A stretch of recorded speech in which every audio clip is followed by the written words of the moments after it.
Hello, everybody. Welcome to another episode of the Thriving Adoptees podcast. So today I'm delighted to be joined by Laura L. Engel. Really looking forward to our conversation today, Laura.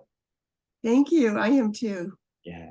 There's something magic about speaking with birth mums for me. You know? And I'm getting goosebumps just saying that. It's a sense of togetherness. I don't know quite what happens. Anyway, it's a lovely mystery. So, before we started recording, you said that writing your memoir, your book, it felt like you getting a boulder off your back. Yes, exactly. Yeah. And it's hard to explain, but for 50 years, I carried such grief and shame over leaving my son at an unwed mother's home that it affected me in ways I wasn't even aware of. For instance, I didn't even write about it in my journals, and I've always written in my journals and diaries. Oh, you couldn't even write about it to yourself? No, Wow. Because, and this is going to sound so crazy now, but with my other children, they didn't know about my son that I had given up. And I was always worried, what if they find my journal and read it? And I have all this information in there and they're like, what is mom talking about? That kind of thing, which is so silly now when I think about it, because I don't think my kids would ever read my journals. I really wonder if they would. But it's like, once I started writing about it, it was crazy. It was about 6 months before my son and I reunited. I had come to the conclusion that I would probably never meet him because 50 years had gone by and I had searched, but I never got an inkling that he was looking for me. So I would write about, things about New Orleans in my journals, but I would put N-O, which was that was the unwed mother's home, was in New Orleans. So that was my little code to myself that I was writing. Like I would say something like, for instance, I'm thinking about N-O today and da. So finally I got the courage on my own, writing in my journal, to just start writing, about what happened and the truth. And the more I wrote, the better I felt. It was almost like I told you, it was almost like something like a stone or a boulder was lifted off my shoulders, that I could freely write about it. I'd never talked to a therapist about it. And I've gone to therapy for other things during my life, but like a divorce thing and, that kind of thing. But I'd never really specifically gone to therapy for what had happened to me as a 17-year-old girl. And about my fear and worry about my son, like what happened to him, where is he? Because in a closed adoption, as you know nothing. And so the unknown is pretty terrifying, really. And once I started writing, I became more at peace with the whole thing, never dreaming I would write a book about it at that time. And I'm a true believer in manifestation, because many times when I've written about things or what my goals are or what I want in life, a lot of times it'll happen. It's almost like magic. It'll just, it'll happen, it'll manifest. Yeah. And so never dreaming about doing that with my son, but I started writing Find Jamie at the type. That's what I named my son. So I started writing Find Jamie at the top of each page of my journal. And that went on for 6 months because I really, in my heart, wanted to find him, but I honestly didn't know what would happen afterward. What happened was, as you know, the universe doesn't always pan out the way we plan it to. They have surprises. It has surprises for us. And the surprise was my son found me, even though I was writing Find Jamie. But I think the step that made it start, the whole step of starting to reunite and find each other, was my writing about it finally, and opening myself up to the possibility that this would happen, this could happen. And 6 months later it did. Yeah. And I didn't even think about all this until after the fact, when I started going through the synchronicities of all the things that added up to finding each other. So I want to take you back to the top there, because there's quite a lot to dig through. And I'm not sure if I mentioned this on another podcast recently, or maybe when it was just in one of my other conversations. Somebody shared this with me, the difference between shame and guilt, because you mentioned shame and guilt. Mm-hmm. And it was apparently Brene Brown has made has made a nice distinction between the two. So shame is about who we are, and guilt is about what we've done. Mm-hmm. So there's a big distinction there. There is. You're right. By who we are and what we do. So how would you see that distinction? I completely agree with that, because in my mind, no matter what was happening in my life in those 50 years, there was always that the shame was when we were girls in the unwed mother's home, and not only in the unwed mother's home, the whole society was that if we ended up pregnant and unmarried, shame on us. What had we done? We were terrible girls to have done that. And we bought into it. At least just about everyone I ever talked to bought into it that was in that situation. We were made to feel like we had done something that was so deplorable, and they were going to fix it for us by, pretty much forcing us to relinquish our baby. And we were told that was the only way that we could show how much we loved this child, because we couldn't take care of a child alone. We're talking the 1960s. It was hard to be a single mother. It still is today, but it was for a teenage girl like me, there was no other choice in their opinions. And when I say they, I mean society, family, our minister, school, everywhere. You were kicked out of school immediately if you were pregnant. There was no way you were going to continue to go to school in 1960s. And that was the shame of it. You were made to feel like you had done a terrible thing. The second part, the guilt, was in my mind, I always felt like I should have done more. I should have fought for my child. I should have demanded. But I was not who I am today when I was 17 years old. And I didn't know how to demand it. The way I tried to, it's in the book, my attempts to change my parents' mind didn't go anywhere. And I felt like I had no backup behind me. So it feels like they kind of really ganged up on you. Yeah, but that was typical back then. It was, I've had a lot of adoptees talk to me, and I love talking to adoptees the way you said you love talking to birth mothers. There is a magical thread. There is some type of connection with all adoptees I talk to. And I feel like almost every one of them ask me the same question, eventually, if they don't ask it right at first. Is it true that you thought of your son every day? Because I always say that, and I wrote that in my book, because I did. And I say, yes, it's very true. How could I not think about him, worry about him, wonder where he was?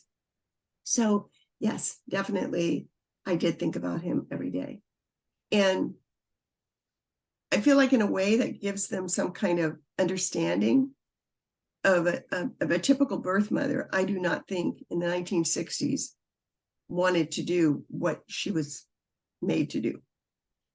I never met one that was like, yay, this is, easy. It's not, it wasn't. It was horrible. But there was kind of like,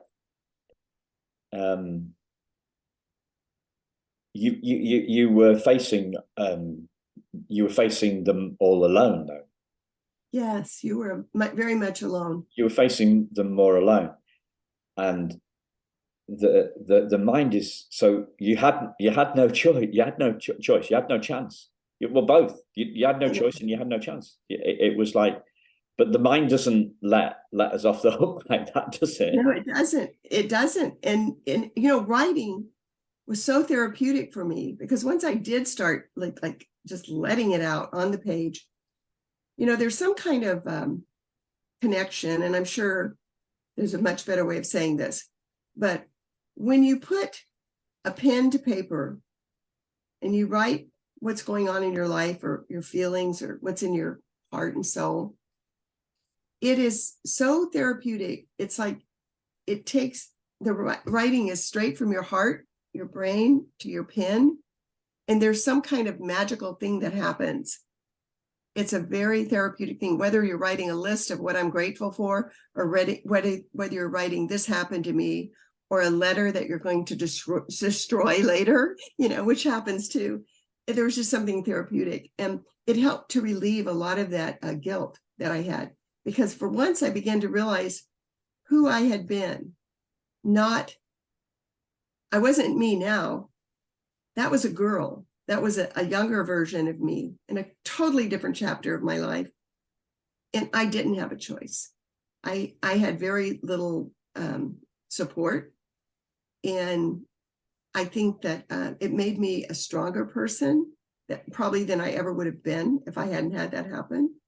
It also made me very non-judgmental, as far as realizing, okay, I know I'm a good person and I'm being treated like I'm not. And how many other people does this happen to that I don't know the full story? So from then on, I really have felt very strongly about not judging others.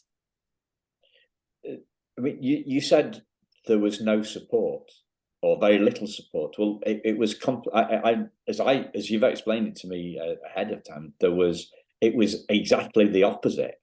It was. Every turn.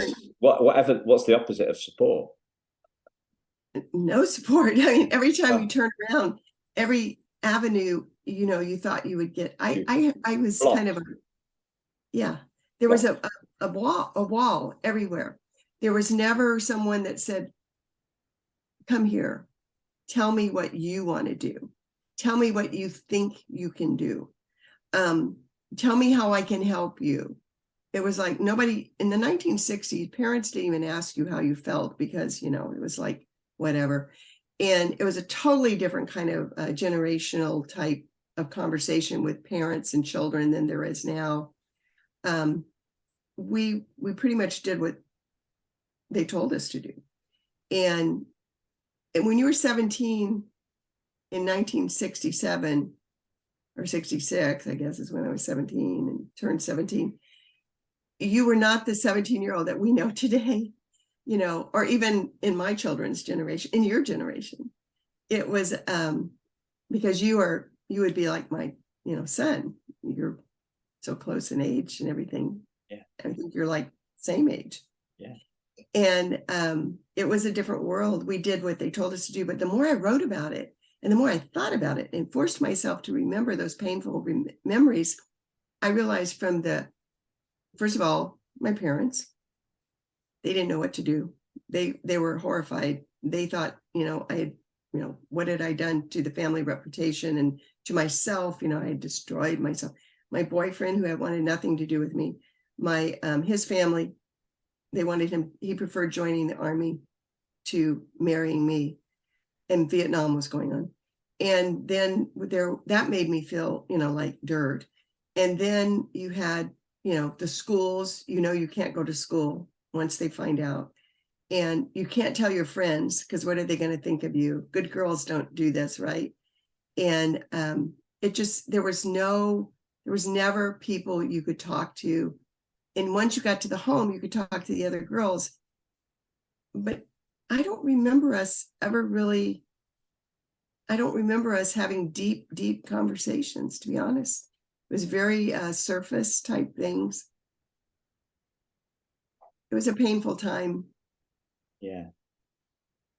I mean, we touched briefly on it. You touched briefly on it, and I kind of brushed it over, but I want to go back to it. The fact that you were suppressing this stuff so hard, you couldn't even write about it in your own diary, your diary to yourself. I mean, that's like, it's like, it's incredible, isn't it? I mean, how powerful. I look at it now and I think, what in the world were you thinking? People don't come in and into your, private space and open your journal and start reading it. But I had this, I kept it such a secret. And I think I told you this before, Simon. The only thing I had to prove that I had my son was the little birth card that's on the cover of my book. That's the original birth card. And I stole it from his bassinet and carried it with me for 50 years in a little box. I still have it in the drawer here in my desk. I kept it in a little box, and I used it when like his birthdays, I would hold it to my heart. And I remember this happened every year on holidays and birthdays. I would secret myself away. This is how ashamed I was. I felt people would think so less of me if they knew that I had done this. I knew other people had given up children for adoption. I knew that this was something that was not like, I wasn't the only one in the world, but I was so protective of that secret. And I know it had to have damaged me in many ways, because once I released it, wrote about it, talked about it, I can't tell you the relief I felt, because all these years I've been thinking people would think less of me. And when I would talk to them at first about my son, when we first reunited, and I started my conversation off with this with my own children that I'd had later, I said, don't think less of me, please. So that's what my mindset was. And I'm thinking the only way it could have been that way is if it had been pounded in me to never talk about this, which it was. That's another thing. You couldn't talk about it. Once you left the home, there was no one to talk to because no one wanted to talk about it. And the few people that knew in my life shut me down the minute I'd start talking about my son or how I wanted to go back or I wanted him back, because I went through a period of that as well for the first 3 weeks being home. And I talk about that too. It was like they expected me to go on with my life like, everything was great, but everything wasn't great. I was changed. I was a mother without my son. Were you ashamed of your shame? Yes, I was. My husband knew because I had told him before we got married.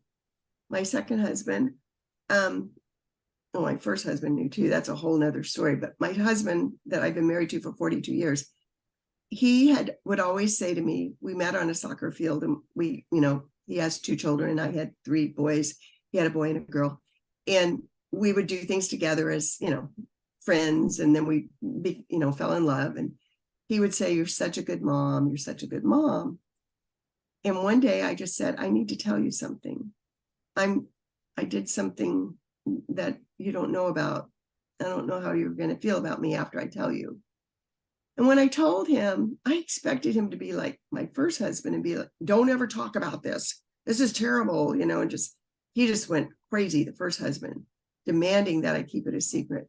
Well, then my second husband, years later, when I told him, I expected a similar reaction. The reaction was just the opposite. He put his arms around me and said, I am so sorry you had to go through that. Do you want me to help you find him? And I thought, my God, this man is wonderful. If anything ever sealed the deal, that was it. Because for me, that was my darkest time. And he reacted so caring. And and didn't think less of me. So I think a lot of us birth mothers, and I think I told you this too one time in our conversation, so many of them still feel that way, that they can't talk about it. And I know that for a fact because I connected with a few of the mothers from the home. And we're talking over 50 years later, 55 years later, and they still cannot talk about it.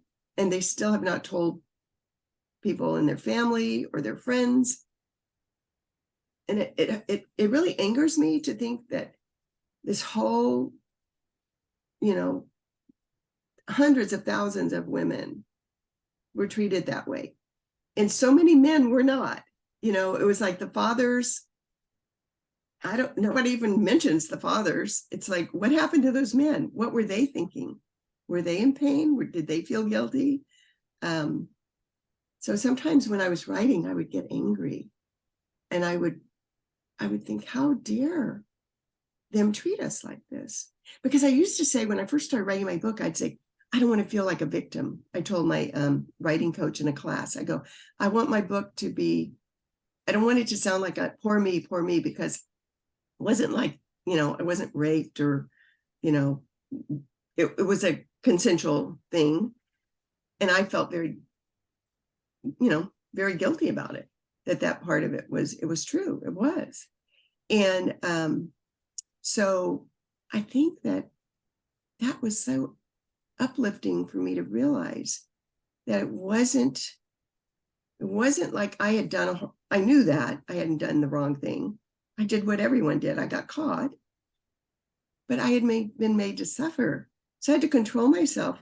I was getting angry in my writing, and my writing coach said, but you were a victim. And there's nothing wrong with that.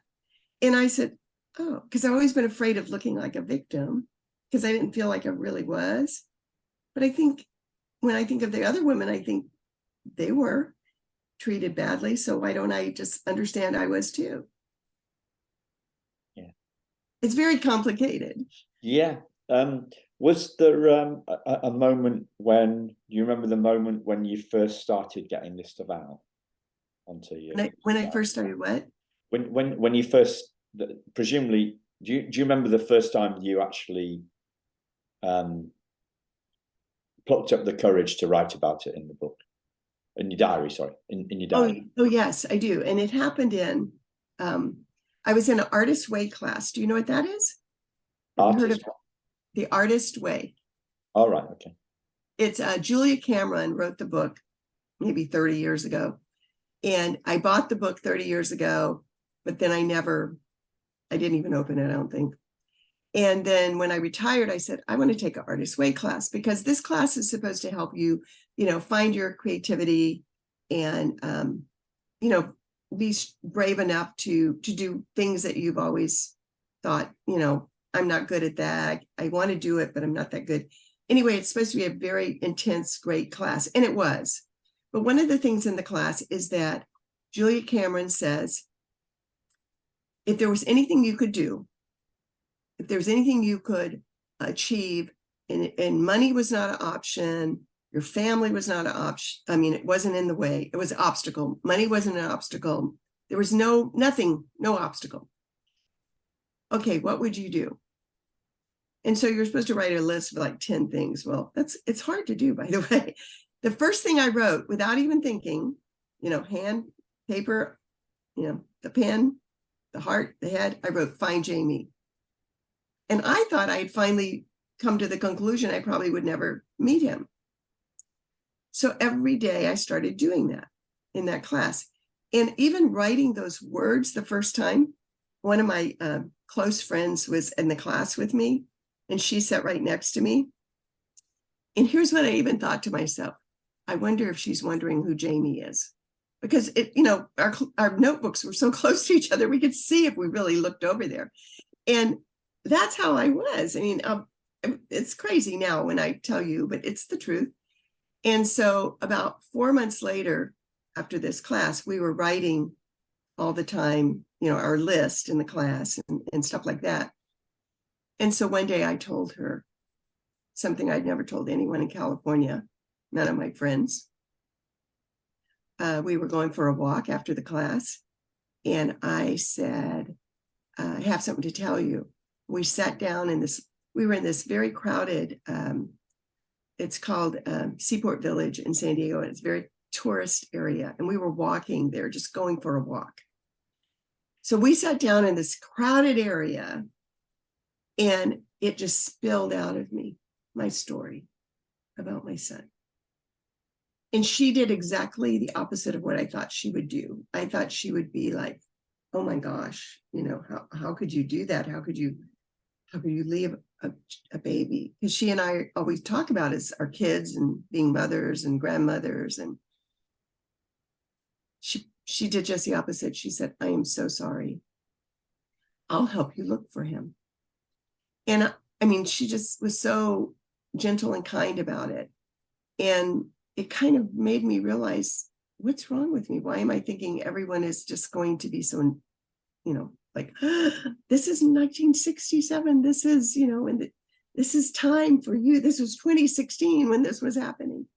So I remember when I first opened up writing about it, and I first spoke the words out loud. And I came home that day from the walk, and I said to my husband, I told Jill. And he said, you told Jill what? And I said, I told her about Jamie. And he said, wow. And I could see he was proud of me, that I'd finally been able to speak the words about my son. Yeah. So I heard something from one of my teachers talking about shame being like a vortex. Mm. And so it's pulling you down. That's what vortexes do. And the instant reaction I came up with was, I thought about a conversation I had with a girl 30 odd years ago, my first date with this girl. And she said, as we said goodbye, I feel like I'm falling off a cliff. Mm. And I still don't know whether I realized she meant I was falling in love. I can't figure it out, Yeah. But I think my instant reaction was kind of, that's a bad thing. Not falling in love, falling off a cliff. Yes. I didn't get it. I didn't understand it. But I've definitely felt that vortex feeling. But it's almost as if, so I've got two kind of metaphors for shame, and that come to mind as I've been thinking today, because I knew it would be a conversation. It would be a big part of our conversation today because of what we talked about last time. So the first idea, and because you're a writer, you'll get this about the metaphor, is that the shame is a vortex, and it sucks a load of other stuff in. So it kind of did it start with getting pregnant? The shame was the stuff before that there was the shame as well, or did getting pregnant, did that mark the beginning of the sport, the vortex spinning? I think yes. I did have a pretty dysfunctional mother, and there were times when I was growing up that I was ashamed of her and ashamed of things that went on. There was a lot of secrets of her behavior, and always trying to appear one way and realizing what was really going on at home, that type of thing. I think it led me as a young woman to probably be looking for love in places I shouldn't have been. And I had a father I know loved me, but at the same time, he was a very quiet man and was kind of in the background at that time in my life. And I think that led to me, doing probably things I shouldn't have done. And then I end up pregnant, which is just, back then, I don't think there was much you could do worse than that as a young woman in the 60s. And what happened, I believe what you said is so true. Other things start coming into that shame. You never, or how it affected me, I should say, is I never felt like I was quite enough. And don't get me wrong, I had a good life. I've had, many successes in my life. But there was always that feeling of I'm not quite who I should be. And I think it just layered and layered and layered over the years. And it all stemmed from not being who I should have been. I should have not had let that happen. And then the shame of how it all played out. I for years fantasized about my son. They wanted me to change my name. In the unwed mother's home, they make you feel so secretive and so ashamed. They wanted you to change your name, never tell the girls your real name. And even on all your records, they would change a name. And that's the only thing I stood up and said, no, I won't do. And here's why. I had this, got to remember, I'm a kid.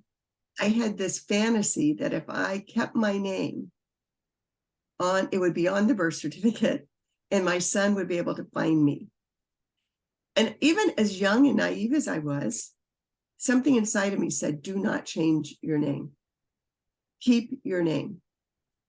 So as ashamed as I was, I still kept my name. So there was still that little part of me that was like, I shouldn't be ashamed of this. This is because here's what they would tell you. This will follow you. People will be able to look up the records and see you were here. And then when I did see the birth certificate that he had from his parents, it was mother unknown. After all those years of me thinking my name would make him find me. So, the records were so sealed, as you know. And it's crazy. It's crazy how it all played out and how the shame just builds and builds, and you don't even realize that you are as ashamed as you are. Still silly, because life goes on, and you didn't do a horrible thing. Yeah, because I've been trying to figure out. I don't know whether I told you this when we spoke last, but I do mention it quite a lot, that business has caused me far more emotional pain than adoption, right? Mm-hmm. So the business stuff has been chronic for 30 years. Yeah. Whereas the adoption stuff has been more like acute. Yeah, it's been very painful, brief interludes. And I reckon I put it at about 40 seconds. Conscious stuff. And like how much is subconscious? Who knows? Like you're into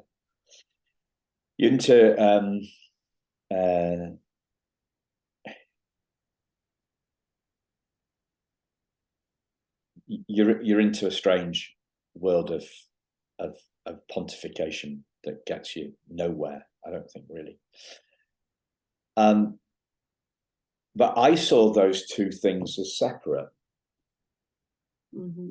Yeah, not good enough in business, not good enough. My birth mother, Patricia, didn't love me enough to keep me. That was this 20 seconds of stuff that came out when I was in a bad place. I was in a bad place for business, actually. So, and the context of the conversation was angry. So was anger about not being heard. In a conversation in a setting that was nothing to do with adoption. I don't know Right. if that makes any sense. It does.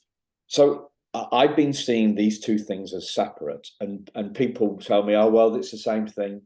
You know, the business stuff, the insecurity from the business is down to the insecurity about adoption. I'm like, I haven't got a clue really.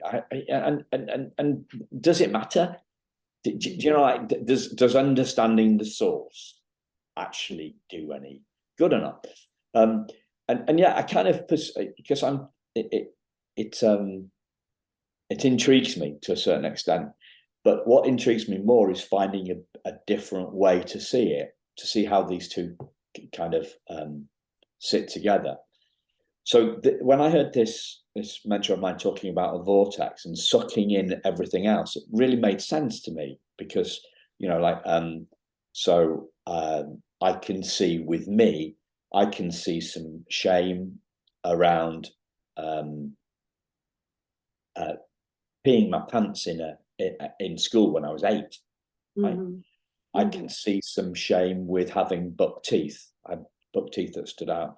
I can see some shame that was layered on through some bullying. Right. So I can see the vortex starting to spin. Mhm. Mhm. Mhm. Right. But then really starting to spin faster with business, like in my 20s, my 30s, and my 40s. So it feels like it's a spinning thing. So what we're looking at is, rather than me compartmentalizing my stuff, I see it all together. And then when we're looking at the shame vortex, and then it's almost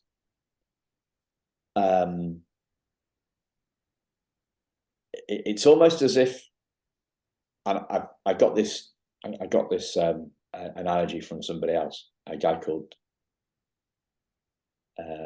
he didn't use the shame button, didn't use shame word, but a guy called Richard Wilkins, who, him and his partner, now his wife, have been my mentors in very initially on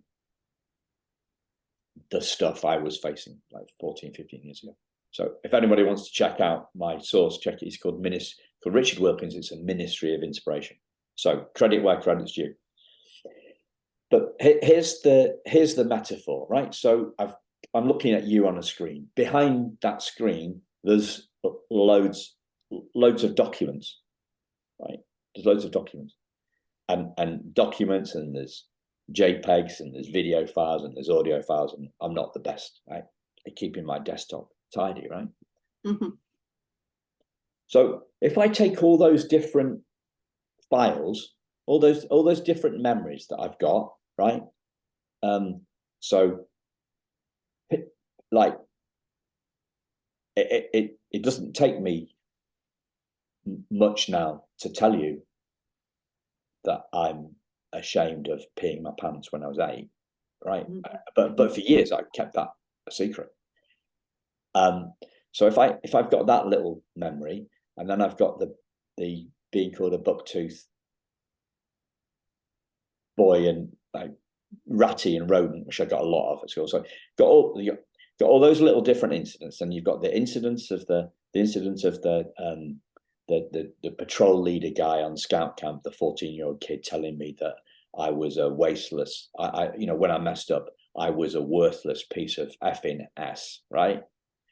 And then I put all the business stuff where I've hired the wrong people, made financial errors, taken gambles, not taking gambles, all sorts of all different things, right? I could, because I've got a Mac, I could control click those, put those all together, and put them into a bin, and the bin's called shame. Yes. And once I know that they're in the bin, it's not that I've forgotten about them, but I only know that I'm only dealing with one thing. I've not got to.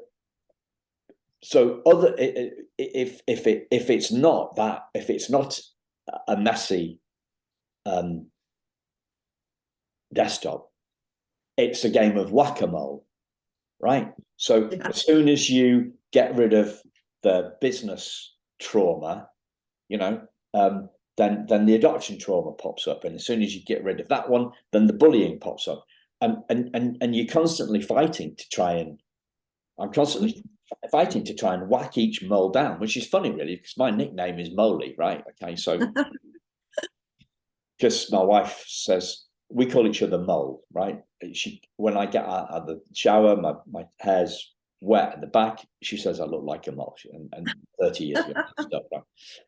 But can you see the difference? Like, we're only dealing with one thing, dealing with the shame thing, or we're only dealing with one thing. We're not having to deal with all those different things, and then we can bring the So does that make any sense? Yes, it does. It's funny you said. I was thinking about how my whole life this morning, I was thinking about this when I woke up, because I knew we'd be talking.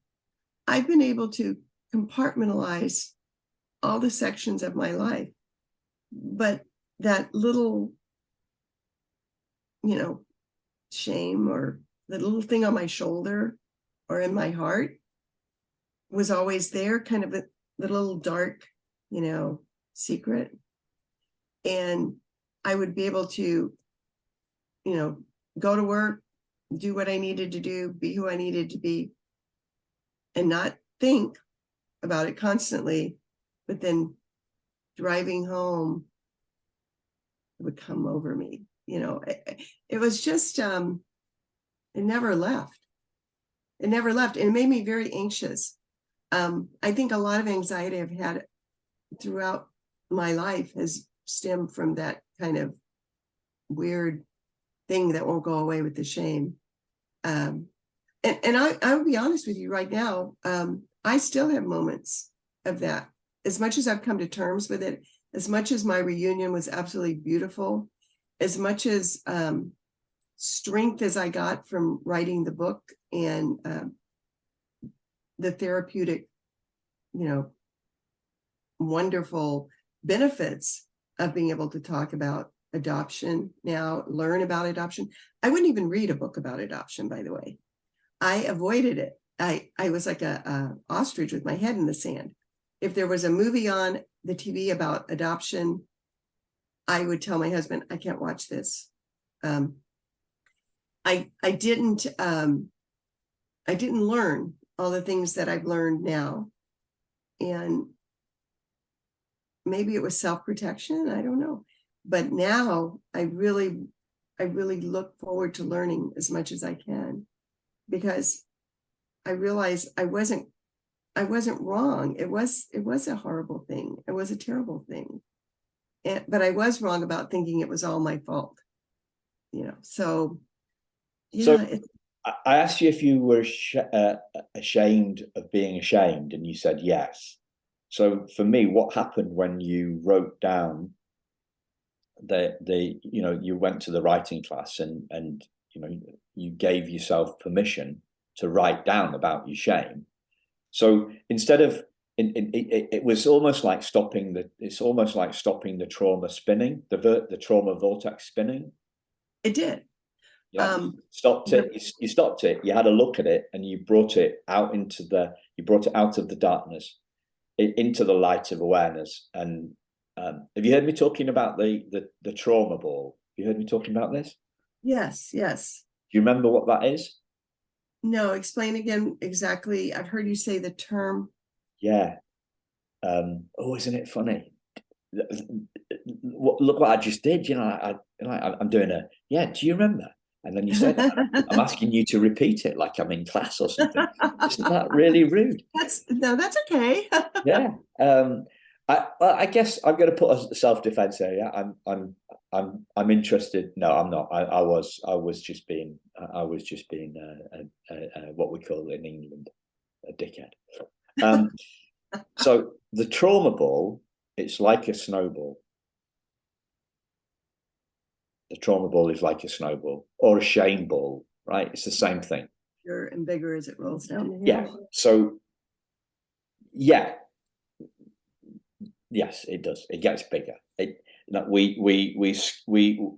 First first it happens, right? Or somebody puts a seed in our head.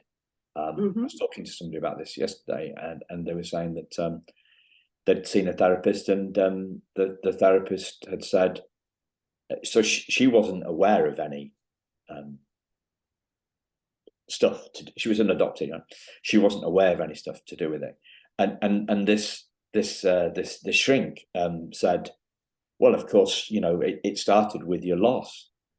It hadn't been a thing, and then it becomes a thing, and then you got to deal with it, haven't you? It becomes a thing. So the trauma ball or the shame ball, it works like a snowball. So something happens and we become aware, and this happened to me actually with the primal wound stuff. So when we become aware, when I became aware of the primal wound, right, I bent down. It was like I bent down on a snow field, a snow-covered yard, as you would call them. Yards are concrete in the UK, right? When you say yard, I think you mean like a concrete yard, like a prison yard. You mean grass, and could be anything, right? So a snow-filled garden, it doesn't really matter whether it's concrete underneath the snow or grass underneath the snow. I don't know why I went down that particular rabbit. Anyway, so you bend down, you pick up, you scoosh some snow together, you roll it between your hands, and you make it into like an egg-shaped size, right? And then you roll that little ball along the ground, and you're doing it. That the ego is doing this, right?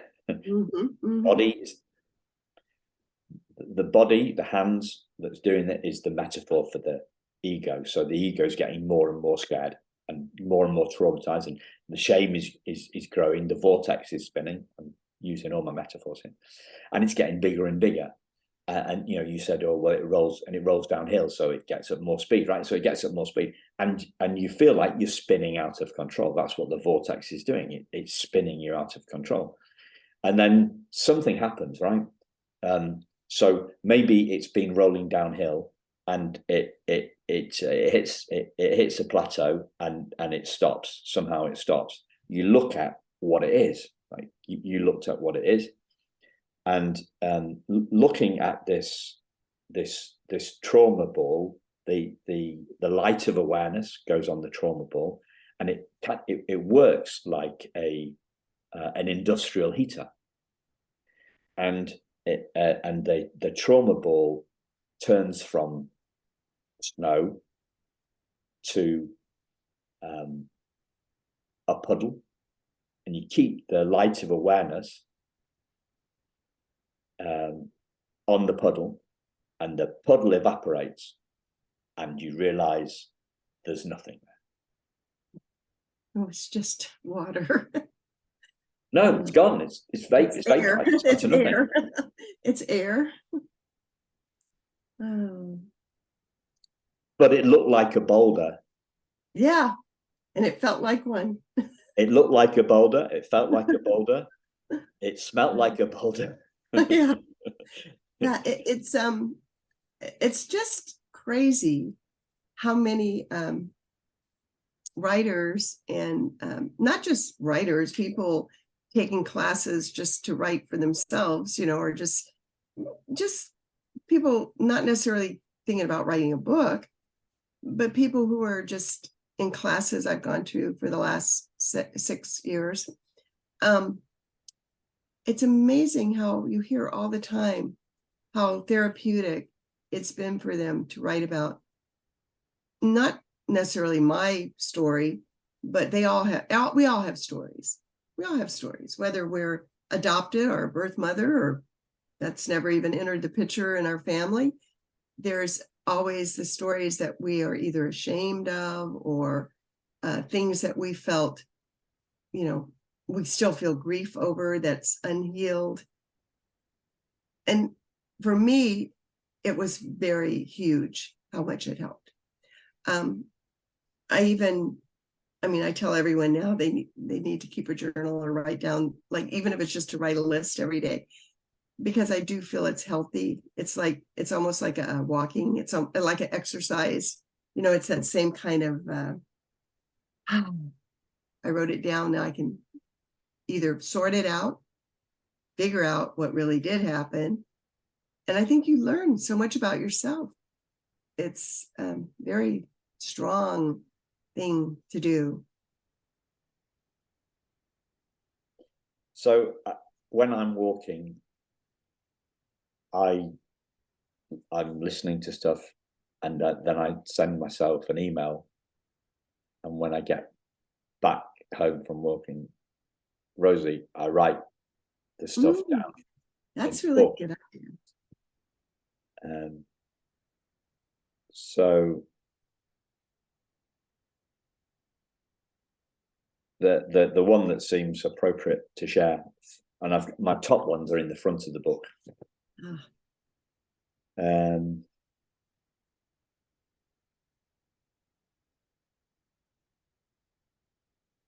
So here's one that seems really, I never use this word, opposite.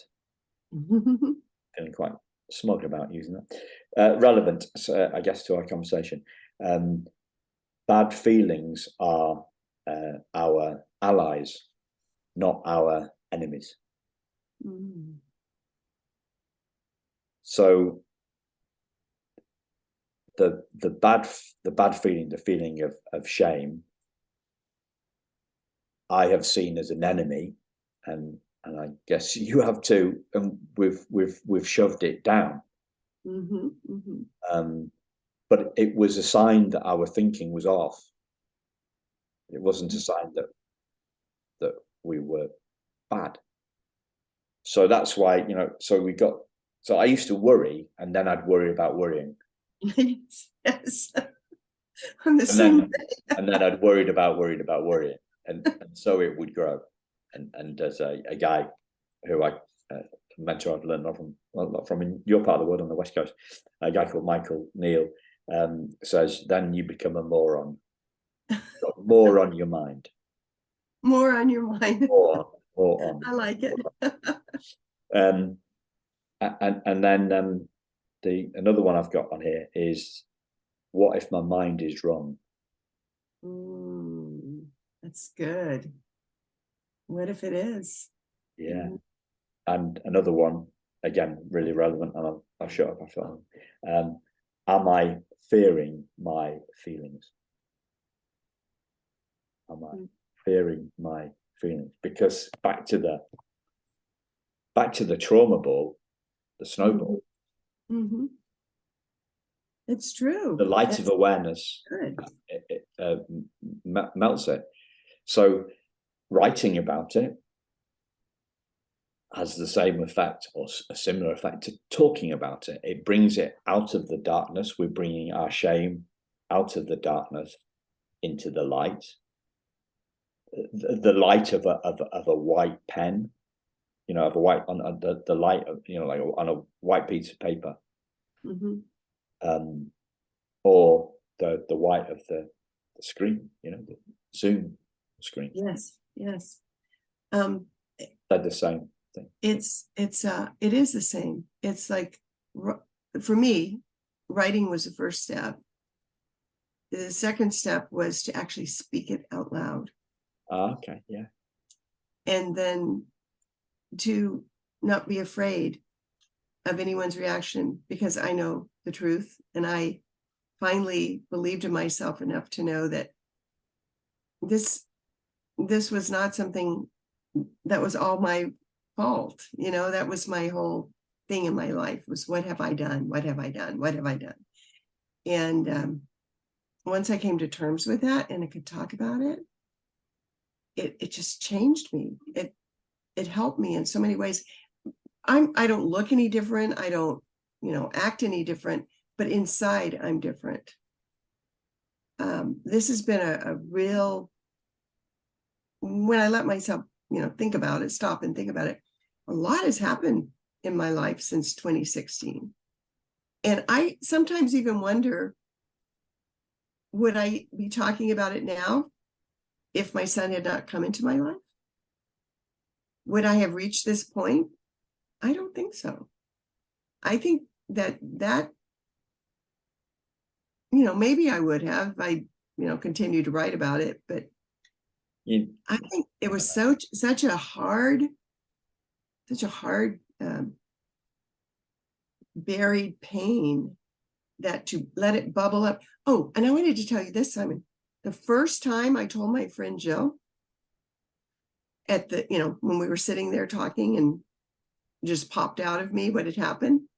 First time I told her, we were walking back to the car and I started having these horrible pains, almost like in my abdomen, like labor pains. It was the strangest thing. Out of nowhere, my stomach started like contracting. The muscles started contracting. Then I had a rash all over my mouth. And the rash, it was like for 3 weeks, stayed around my mouth.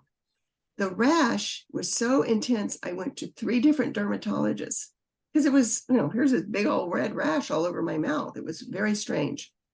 They couldn't figure out what it was. They kept giving me ointments and saying, oh, I don't know, could it be stress? And all these things. Turns out, I believe it was that I was letting all this toxic information that had just, buried me. I was taking it and letting it out. And I didn't think about that till I was writing.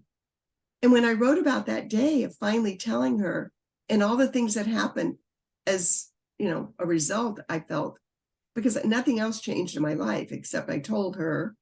And then I started all these symptoms, these weird side effects started happening. And I even had to have, the pains were so bad. And I'm not one to run to the doctor for everything. The pains got so bad that first week, I went to the doctor. They ended up doing a sonogram because I was complaining so much about the pain and how it was like contractions. And I mean, is that crazy or what? It's like your body knows. Your body has memories that we don't even realize how what's going on in our head is affecting, our body saying, let this out, let this out. And the first time I went back to the unwed mother's home was 50 years after the fact, after my son found me. And the first time I went back there, my daughter-in-law, because they live back there, and they still live in Baton Rouge. And so we went down to New Orleans. I went with my daughter-in-law because I said, I really would like to see it. I never went back to that place. And I've been to New Orleans many times, never went back there. It's no longer an unwed mother's maternity home, of course, but it is still there, the building, and it still has a big plaque on the wall saying, that it was a maternity home because it's a historic thing now. But the funny thing is, as we got out of the car and started walking up the street, I started having an anxiety attack that was so horrific. My heart was pounding, my throat was closing up, and my son and I had reunited. But still, there was that walking up to that place. Immediately, I remembered the first time I saw it. And it hadn't changed that much. It was, the neighborhood was the same. I mean, it was rundown neighborhood in New Orleans. It was just so strange and traumatic for my body to be walking up that sidewalk. Yeah. And knowing the last time I had walked away from there, I left my son. So have you seen my take on the body keeps the score? No. My riposte to the body keeps the score. So I'm going to change it. I'll take you through the idea because I quite like it. So the body keeps the score, and from an adoptee's perspective, it's trauma one. Yes. Trauma one because trauma scores first. Yeah. but then adoptees get together, and teamwork makes the dream work. And it's the final score is adoptees 1. Trauma 1, adoptees united 10. Right. So now I'm going to change it, so I make it a bit more inclusive. So it's trauma 1, birth mothers and adoptees united 10. I like that. I like that. If there's anything that I wanted my son to know, and this was very important to me, I wanted him to know how much I wanted him. And never did I ever think that this was for the best. I know he had a good life with his adoptive parents, but the more we got to know each other over the years, we became brutally honest with each other and had some great discussions. He had told me at first he never wanted to find me because he had no interest in finding me. He had a good life. He didn't need me. And his wife pretty much, pushed him to do the DNA thing and everything. And it was very hurtful, but I didn't say anything about it being hurtful. I held it inside again. I was just so glad we had, we're talking. And it was a miracle. It was like probably the most miraculous thing that I'd ever had happen in my life. The most huge, beautiful surprise I'd ever had happen in my life. And I was so, open arms. I didn't care who he was, what he was. It didn't matter. I needed to know him. And it was just a beautiful, beautiful reunion. And at first I kind of walked on eggs because I didn't want to say, I didn't want to upset him or rock the boat. Because with my other kids, I had all this history. With him, it wasn't history. It was like fresh. Here we are. Last time I saw you, you were 7 pounds, that kind of thing. And we both felt quite close quickly. And as time went on, we were very honest with each other. And he told me, I told you I didn't want to find you. The truth was I was afraid to find you. I was afraid you really didn't want me and you would reject me. And I do know that happens, and I understand there's all kinds of different reasons. And I never judge anyone if that's, if they can't handle that. I understand. It is traumatic. The reunion's traumatic as well as, the whole thing, because all of a sudden your life changes. Yeah. You have all these different dynamics in your life now.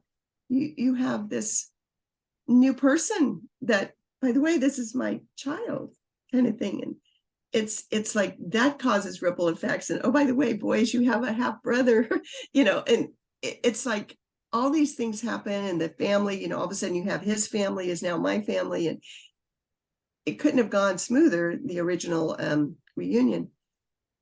But what I was getting at is that once we were honest with each other, I realized, even though he was supposed to be put with these wonderful people and they, loved him, he started telling me stories. Like he said, he never felt a complete connection with my mother. And his mother had passed away long, like 18 years before he found me. So he'd been without a mother all those years, any kind of mother. And he said he never felt that close to her. He told me stories that it wasn't that he didn't love them. It's just there were things that would happen that made him feel like he didn't quite fit in, even though he had these people that adored him. He didn't seem to have a good connection with his sister. She was adopted as well.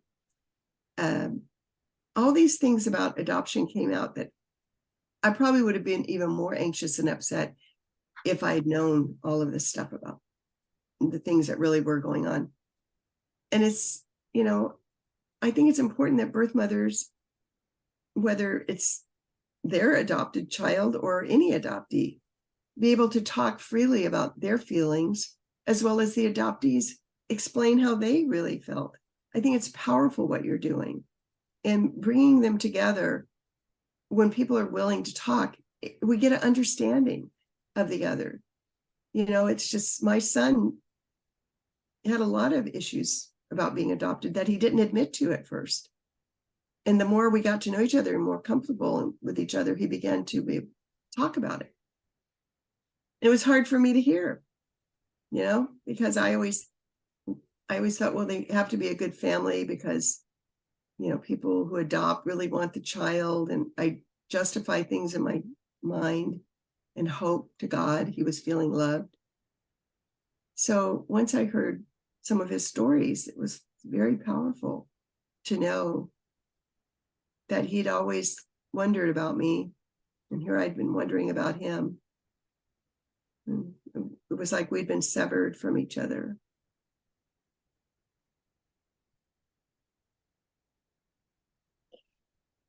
And yet, he told you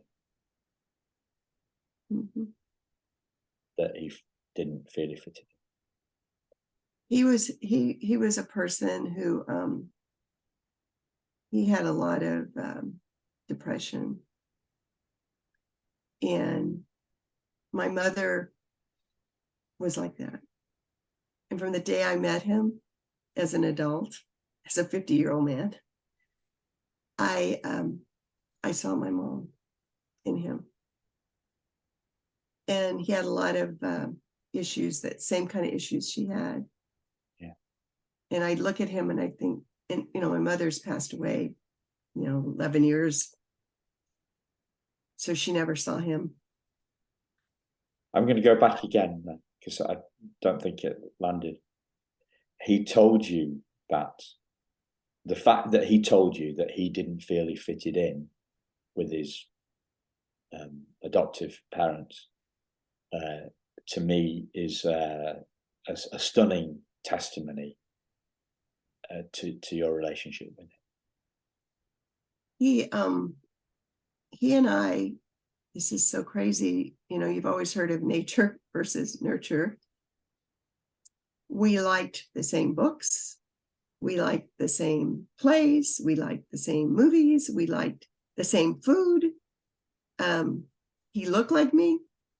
His daughter, one of his daughters, looks like a clone. I never would have even met her if I hadn't, you know, if we hadn't reunited. His children, I ended up having 3 more wonderful grandchildren, beautiful people. He really had a lot of my family inside of him. And when I looked at him with my other sons, when he would come out and visit, it was just amazing. It was remarkable that the different little things I'd see similar, even though they weren't raised together. They were different because my other 3 boys, of course, had a different father and had been raised by me. But, and I think that does, you know, make a lot of differences in how we are as people, how, you know, what our families are like and how we're raised and what we believe. But God, it was so obvious that he was my son. And it was one of the biggest surprises of my life, because all those years, I mean, he was only 2 days old when I left there.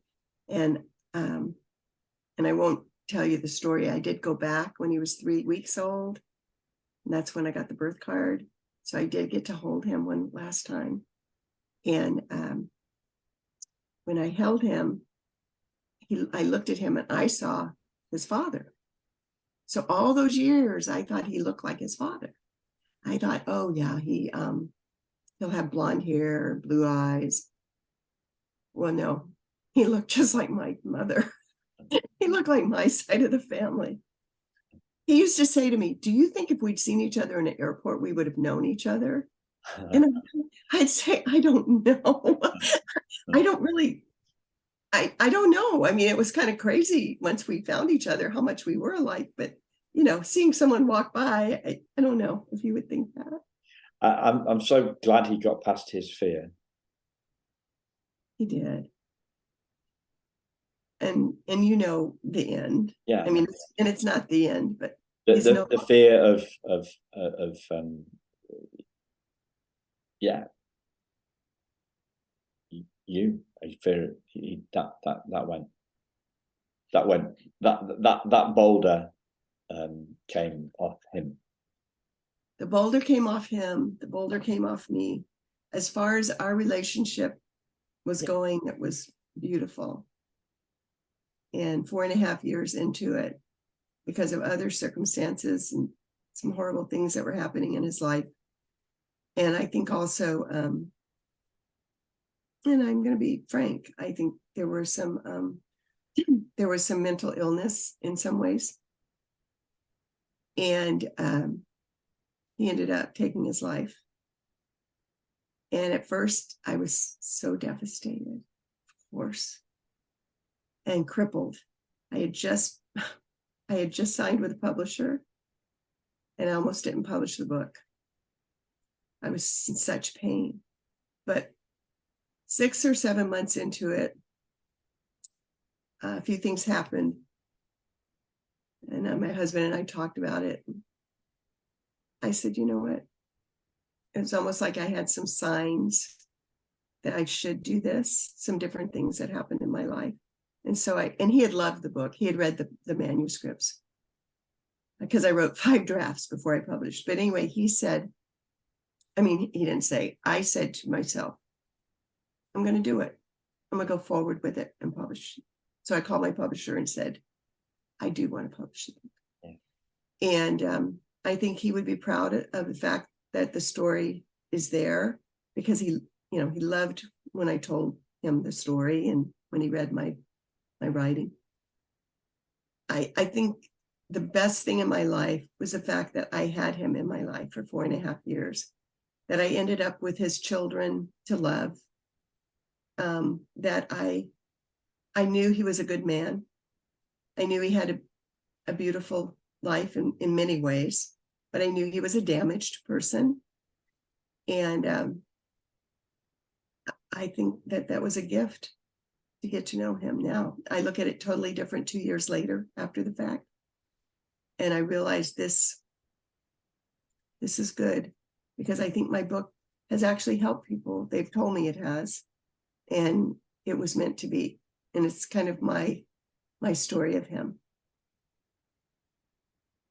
So listeners, check out this book, right?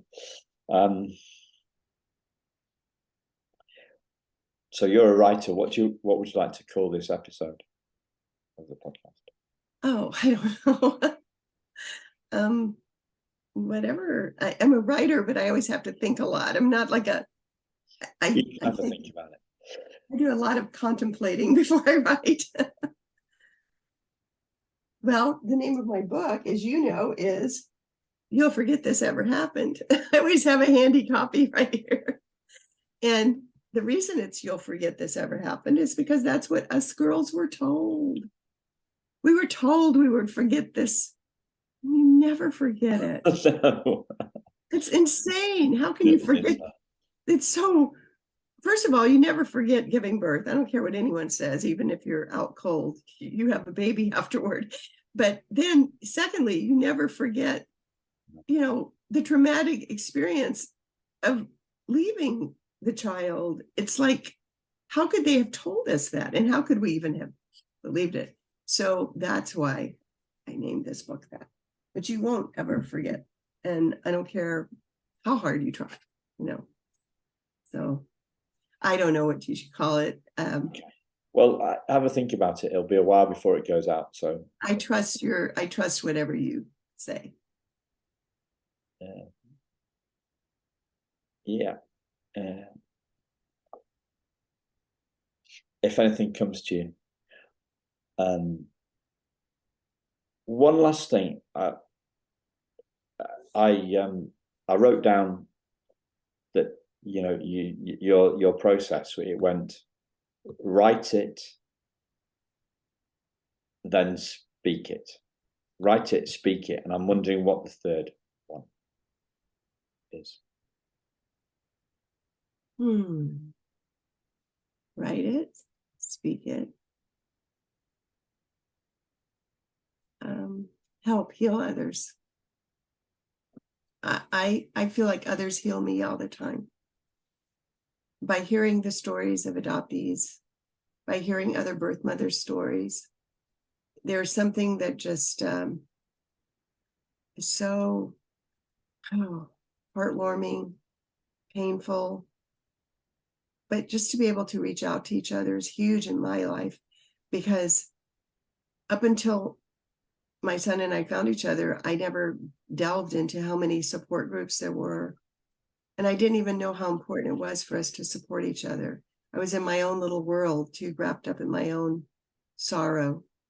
Once I began to share my words and accept the sorrow, they give me their story, I give them my story.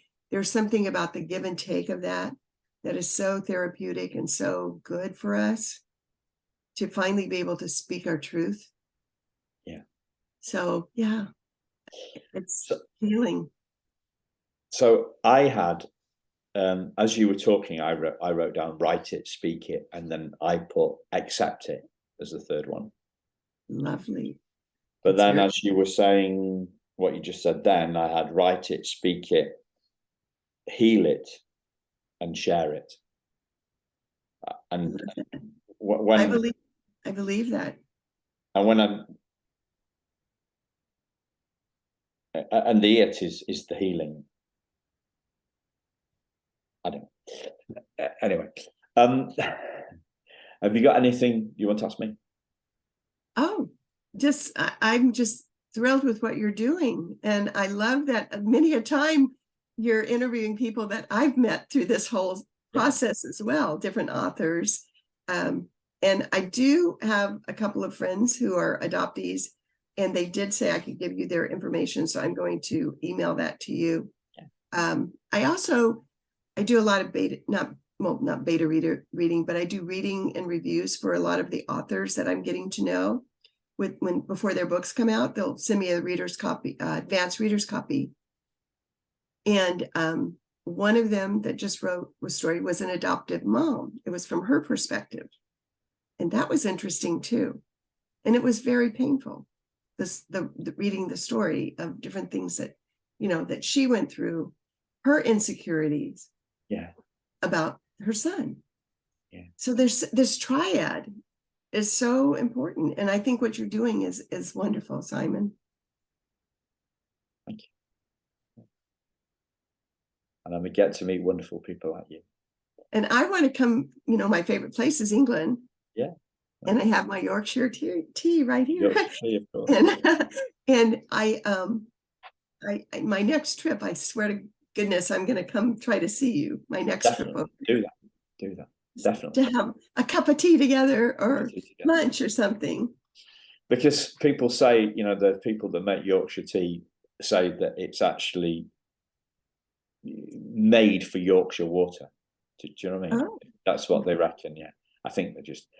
And we had some. We were up in Scotland. I don't know, last September. My wife is from Scotland, and they have Scottish tea. Especially brewed to be drunk with Yorkshire water. Yes. Sorry, Scottish water. So, it's all a bit of kidology, really. Yeah. But I first had it when I was over there years ago, and I started buying it here, and the reason I loved it is because it was so delicious, and it's still delicious to me. But whenever I do go to England, I think the tea is much better there, and maybe it is the water. I don't know. Maybe it's because I told you that the factory where they make it is about 10 miles away from me. I love that. That is so funny. Here I'm obsessed with it. I have to control myself though, because if I drink too much of it, then I'm like wired. So I'm. You not get decaffeinated Yorkshire tea? No, I like the little, pump in the morning. I like that little caffeine zing in the morning. Yeah. But I try to be, I'm old. I try not to drink it in the afternoon so that I'll sleep all night. But yeah, I love tea. I love crumpets. I love crumpets, but they've got to be crispy, not soggy, right? Oh yeah, me too. I don't like soggy. No. And on that note, we'll Thank you very much, Laura, and thank you to listeners. We will speak to you very soon. Bye bye.